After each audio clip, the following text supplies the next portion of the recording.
the RePeak project, we want to look at the peak heat loads. Hello, nice to meet you. My name is Simon Moser and I work as a key researcher at Energie Institut at JKU University in Linz, Austria.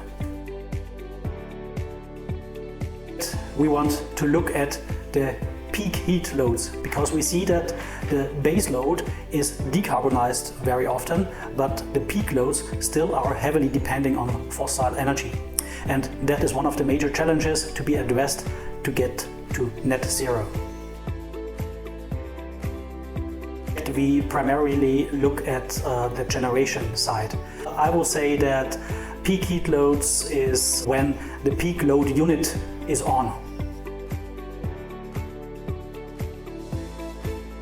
Peak heat load units run only for a few hours per year. That means that they must be cheap in their investment and can have higher costs during operation.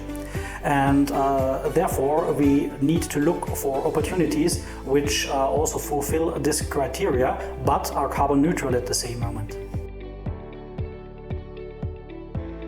The RePeak project tries to identify how big the problem actually is. So what is peak heat load? How much is its size? How much is the challenge in the respective district heating networks, starting from very small networks on the one hand and bigger networks on the other hand. And based on that, we try to identify which options are envisioned by the various district heating operators in the real world, doing a survey especially.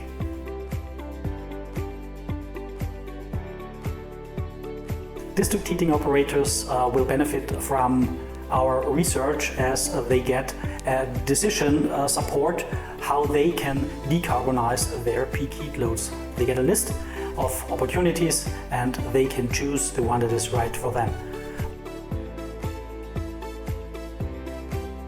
They receive support in making the right policies that support the district heating companies in their phase of transition.